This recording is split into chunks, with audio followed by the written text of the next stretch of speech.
là, je mets quoi ici? La scène. Combien de scènes il y a fait, après, Donc là, par exemple, je mets une. oui. C'est ça.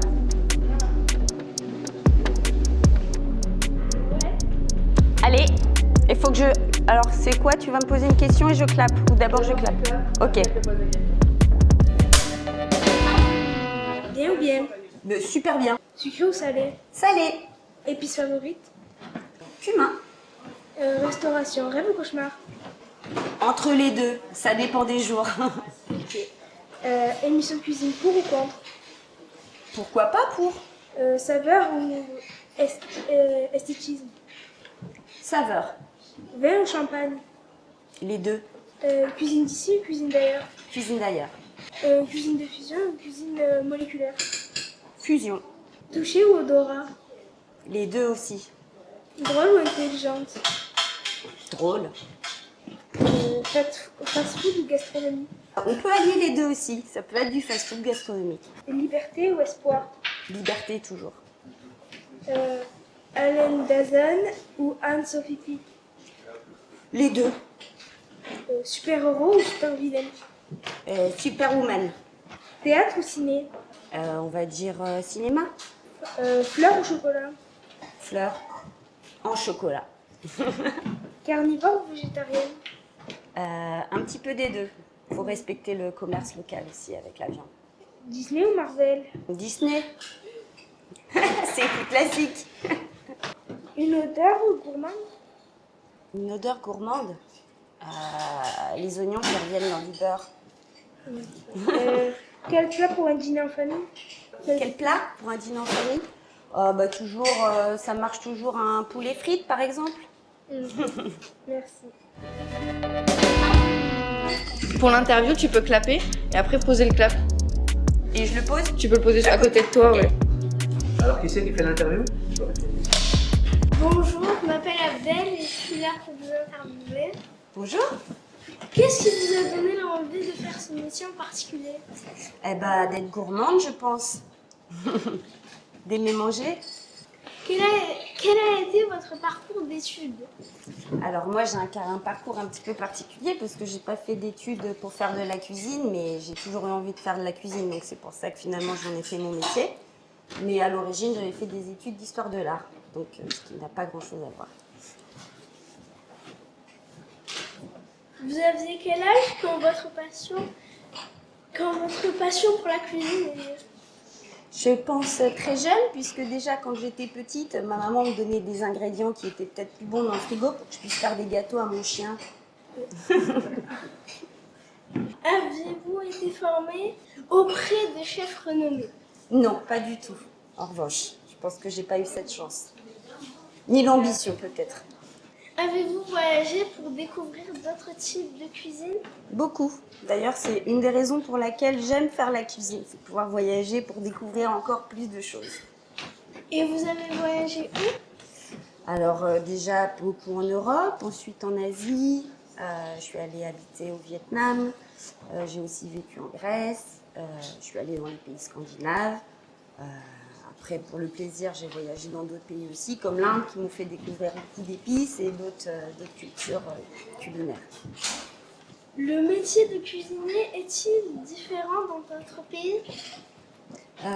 Oui, parce que c'est vrai que chez nous, on a certaines normes et certaines règles à respecter qu'on n'a pas forcément dans d'autres pays. C'est vrai que chez nous, on a des choses, des normes d'hygiène, des normes à respecter quand d'autres pays n'ont pas forcément. Donc, toute cuisine est différente.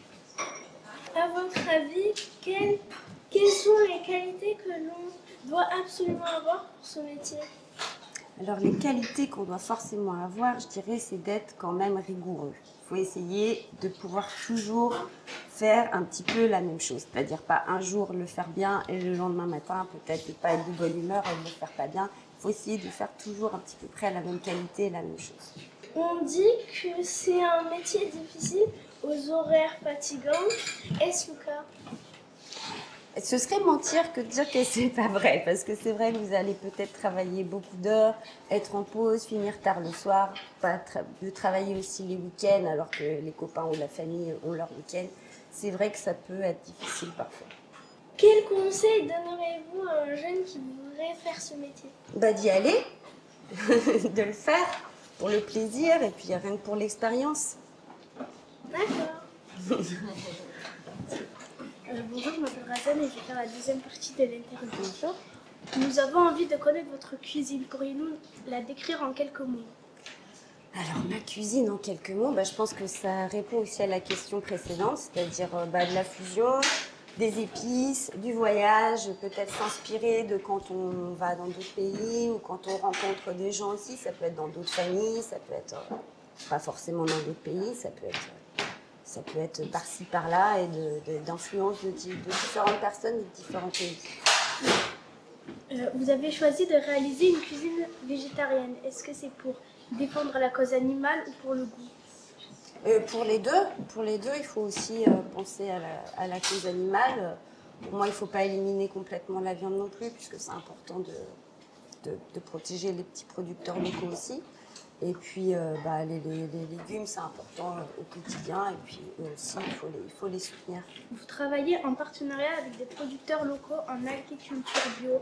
En quoi est-ce important pour vous? C'est justement, ça répond une fois de plus à ce que j'ai dit avant. C'est déjà de prendre des produits de saison, de qualité, de ne pas acheter des tomates en plein hiver qui viennent d'Espagne, qui ont voyagé avec des camions et de l'essence. Donc c'est d'abord pour la planète et puis après c'est pour soi aussi, quoi, se faire du bien. Quelles sont vos influences? Mes influences, pareil, ça va être plutôt d'Asie, de l'Asie, de l'Inde, de tous ces pays-là, avec beaucoup d'épices. Comment créez-vous un plat, une recette? Eh bien, je le crée en voyant des ingrédients devant moi, c'est-à-dire à l'instinct. On peut avoir des ingrédients devant soi, des épices, on fait un mélange et puis c'est bon. Apportez beaucoup d'attention à l'esthétisme de vos plats. Pourquoi? Parce qu'on mange d'abord avec les yeux. C'est pas ça qu'elles disent les grands-mères, je crois. On dit que pour être un grand chef, il faut avoir un palais. Cela s'apprend-il ou est-ce un don? Peut-être les deux, mais je pense que tout s'apprend dans la vie aussi. Je pense qu'on peut apprendre plein de choses à force de découvertes et de multiplier les expériences. Je pense que si on a envie, on peut tout faire dans la vie. Faites-vous des collaborations avec d'autres chefs? Ah non, pas encore. Allez-vous souvent au restaurant? De temps en temps, mais après, pas trop régulièrement parce que mon mari est déçu, il dit qu'il mange mieux à la maison. Quelle est votre recette préférée? Ma recette préférée, oh ça c'est une question, c'est difficile, hein. J'en ai beaucoup des recettes préférées. Ou alors ce serait peut-être un aliment préféré, je dirais que pour moi c'est le fromage. Après, une recette préférée, j'en ai beaucoup. Quelle est la demande d'un client la plus farfelue que vous ayez eue? Ah, les plus farfelus. Je dirais les plus farfelus, ça va justement à l'encontre de ce qu'on disait tout à l'heure, c'est de faire dans le local. Ça peut être des demandes d'eau, de geyser de l'Himalaya par exemple, en bouteille. Ça, j'ai trouvé ça assez farfelu. Quel est votre ingrédient secret? La malice. Avez-vous d'autres passions? Les voyages. Avez-vous des projets futurs pour votre restaurant?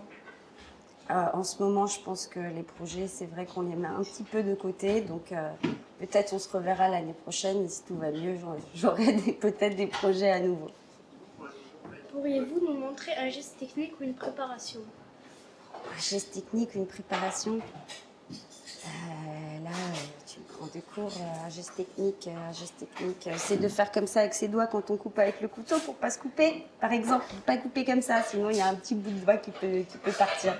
Okay, merci pour avoir répondu à nos questions. Là, je t'en prie. Clap de fin. On va vous laisser vous installer. Oui, pourquoi pas, super.